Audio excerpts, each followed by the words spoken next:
This is the last video you will ever watch on how to use ChatGPT. You have obviously used it already, but I'm going to go over the details that will make the experience for you tremendously better, and the outcomes that you actually want will start appearing.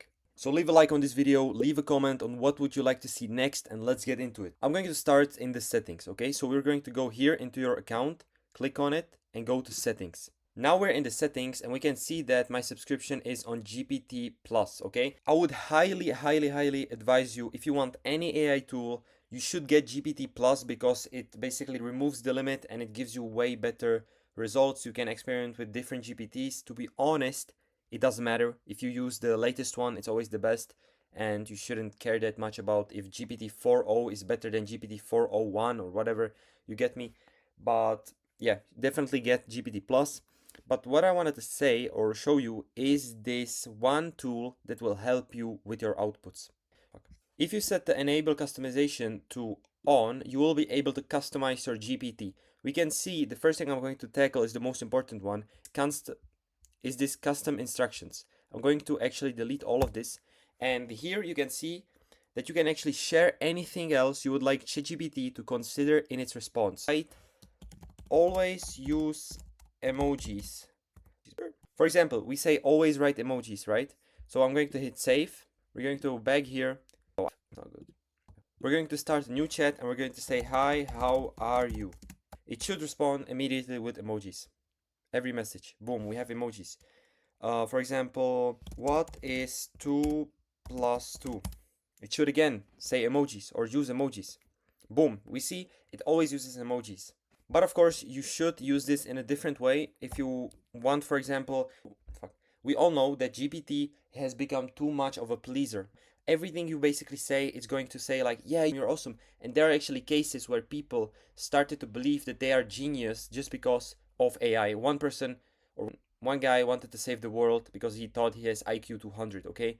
It's getting crazy, so you should say something like, of my, and be critical when it's needed.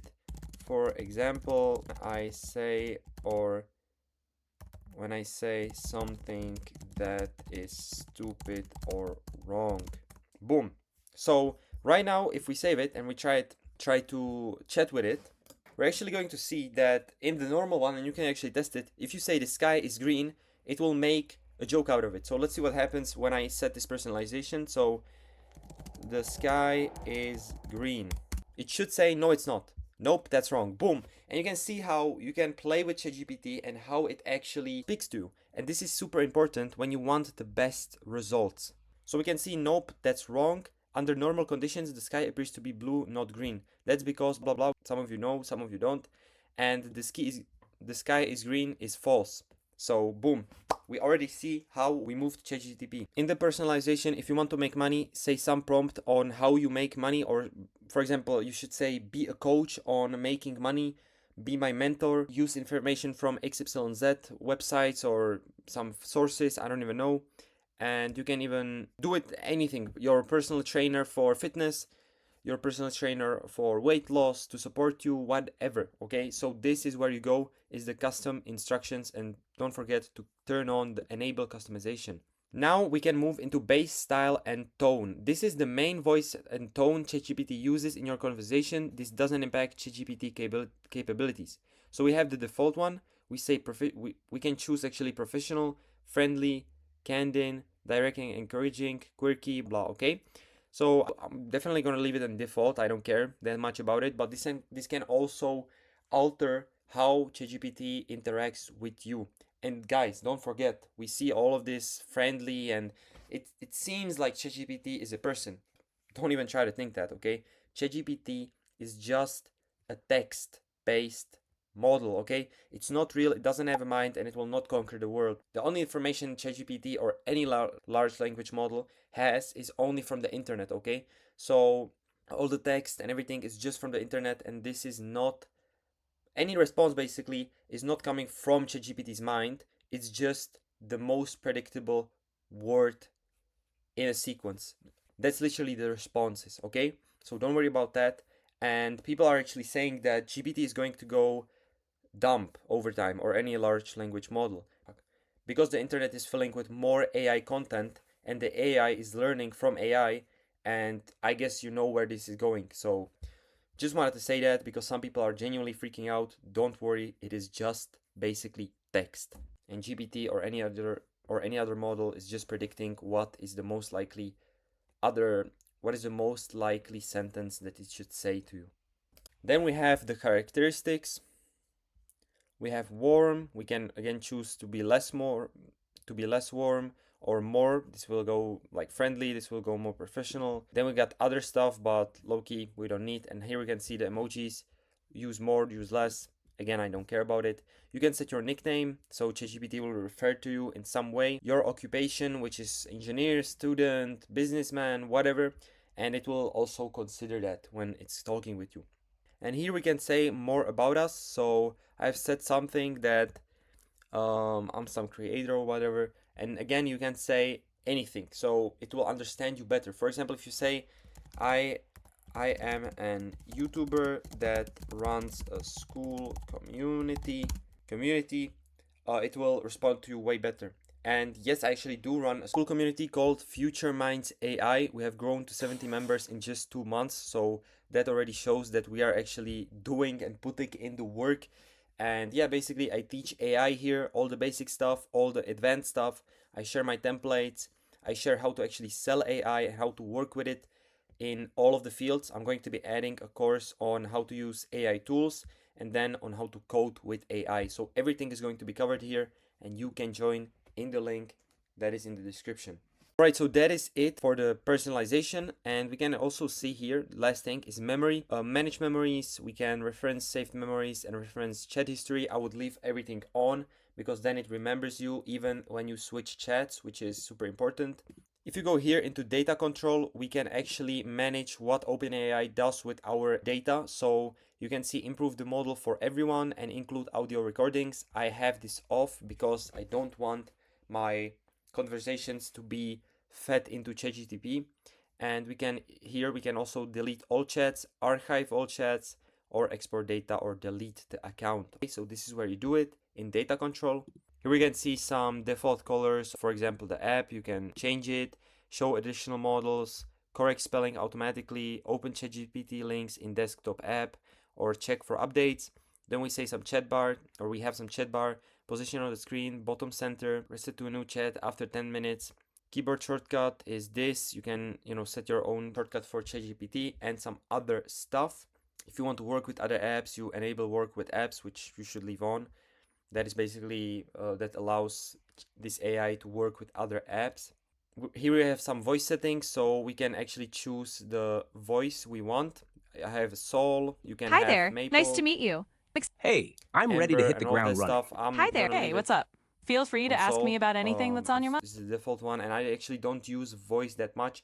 Only thing I use a lot is voice notes. I basically send my thoughts or what I want in a voice note, so I don't have to type everything into ChatGPT. So let me actually show you right now. So I can actually say, hey, what's up? Can you please tell me what the weather is right now in New York? Now it will be made into a text, and I can just send it, and boom, it's searching for the weather. Sure, here's how the current weather in New York City is right now. Temperature, sky, wind, everything, So this is how you can also use it. Definitely use this for longer text because, as you can see, it is way faster than typing. If I wanted to type a sentence, it would take me, I think, around double the time because we can speak way faster than we actually type. So as you can see in these 12 seconds or 13, I've been able to say a few sentences and boom. So this is how you should use ChatGPT. And now what you should use ChatGPT for, because this is also very crucial to what you actually get from it, right? Because any AI model is going to give you what the weather is today, or is going to talk with you friendly or professionally or whatever, but that's not a good thing actually. I would genuinely, for example, delete coding from ChatGPT. Totally, like just delete it, because for example, for coding, I use Claude, okay? And you can check my videos. I have made a lot of videos and I also teach it in the school community, how to code with Claude. So for coding, totally forget ChatGPT and just go straight to Claude, no questions asked. But for the basic stuff or for getting your info, getting something valued or getting, for example, some tips, making thumbnails. You can see here, for example, I'm not actually, yeah, here, YouTube titles. Make me a comment, make me a YouTube title, make me a description, make me this. This is all that you should use ChatGPT for. This is the best. This is the best, genuinely.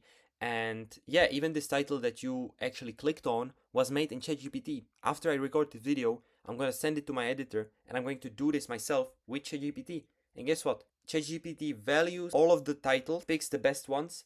It picks the best ones for income result focus, for authority, for beginner friendly plus opportunity. And then, of course, I put it into YouTube Studio, test it out, ABC, and boom, we have the best title. Back in the day, we had to do this manually. You have to come up with it. No AI. I hope you also remember the times where there was no AI, okay? And this is another thing I want to talk about in this video. Don't let AI consume you, okay? I only use AI when it's these tasks that require a lot of my time. And yeah, you can definitely save up some times, but don't let AI replace you, okay? Because AI is still supposed to be used as a tool, or you should still use your brain for creativity, for thinking, and sometimes genuinely do something without AI just to get your mind right and to train your brain. Don't forget about that ever. Because there are already coming out studies where they say people are getting dumber, they cannot have a good functional brains because always they are on ChatGPT and everything has been done for them. And that is also not a good thing. And I wanted to say this in this video, so I want to make you aware of it, because everything good also has a bad side. And now let's actually cover GPTs. Go over here and we click on the GPTs. We can see I have DALL-E, we have Thumbnail Pro, Canva, Explore GPTs, and I'm going to actually do that, explore them. Here you can actually see GPTs are basically community created AIs in OpenAI that are specialized in some things. So for example, Canva, it will be working with Canva to effortlessly design anything. And then we have some trending. Then we have some image generators like DALL-E or this one.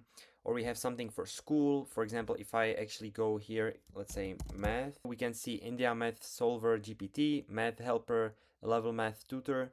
If we go to Math Helper, advanced math software that offers step-by-step solutions. It summarizes the questioning habits of 5 million users. Now I have chosen some graph of a function and it will analyze it, and then it will probably give us the graph and what the value of epsilon is. So we can actually see this graph, which looks pretty nice. And now we have the value of epsilon. Final answer is 5,508. Key points to solve, blah, blah, blah, blah. GPTs, if I should say, are like helpers and more specific versions of GPT itself. But if you see something about coding, just stay away from it. I wouldn't use GPT for coding, as I said, because there's better alternatives, mainly Claude AI. Also the same way for image generators, but GPT got better at it, but still I would use GPT only for data. Alright, so more info about GPT and other tools is inside my school community. You can check it out and leave a comment on what would you like to see next, or if you want help with, for example, building AI agents or some automations, definitely leave a comment, or also leave a comment inside the school community. There's a lot of people that will help you. Alright guys, see you in the next one. Bye bye.